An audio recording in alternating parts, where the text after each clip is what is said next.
یہ دنیا جس میں ہم لوگ آج زندگی گزار رہے ہیں، اگر اس پر غور کرو تو یہ غور خود آپ کو اس نتیجے تک پہنچائے گا کہ یہ دنیا ہماری منزل نہیں، یہ ایک سفر ہے۔ کیونکہ صدیوں سے یہ معاملہ ہوتا چلا آ رہا ہے کہ بچہ پیدا ہوتا ہے، بچپن سے گزرتا ہے، جوان ہو جاتا ہے، بوڑھا ہو جاتا ہے اور پھر آخر دنیا سے چلا جاتا ہے۔ بلکہ بہت سے ایسے ہیں جو بچپنی میں چلے جاتے ہیں، بہت سے ایسے ہیں جو جوانی میں چلے جاتے ہیں، بہت سے ایسے ہیں جو ادھیڑ عمر میں چلے جاتے ہیں، بڑھاپے کا بھی انتظار نہیں ہوتا۔ یعنی موت ہر حالت میں آنی ہے، یہ ایک ایسی حقیقت ہے جس کو دنیا کا کوئی بھی انسان جھٹلا نہیں سکتا، وہ چاہے دہریہ ہو، چاہے خدا کو بھی نہ مانتا ہو، مگر موت کو مانتا ہے کہ ایک دن موت آنی ہے، اور اس بات کو بھی مانتا ہے کہ موت کا کوئی وقت پہلے سے بتایا نہیں جا سکتا۔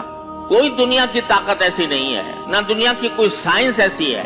بظاہر صحت مند آدمی نظر آتا ہے، اچانک دل کا دورہ پڑا، ختم ہو گیا۔ بظاہر صحت مند آدمی نظر آتا ہے اور اچانک اس کے دماغ کی رگ پھٹ گئی، ختم ہو گیا۔ یا اور کوئی اچانک ناگہانی حالت پیش آ گئی، کوئی حادثہ پیش آ گیا، کوئی ایکسیڈنٹ ہو گیا۔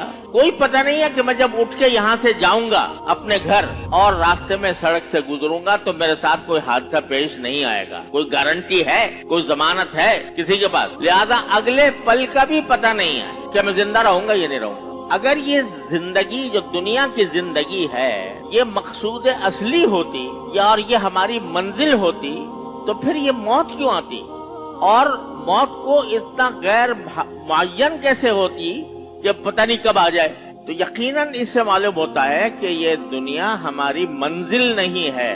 ایسا نہیں ہے کہ معاملہ بس اسی دنیا کے اوپر ختم ہو جائے، بلکہ مرنے کے بعد ایک اور زندگی آنے والی ہے جو دنیا کے حالات سے مختلف ہوگی، جو عارضی نہیں ہوگی، ابدی ہوگی، دائمی ہوگی، ہمیشہ کے لیے ہوگی۔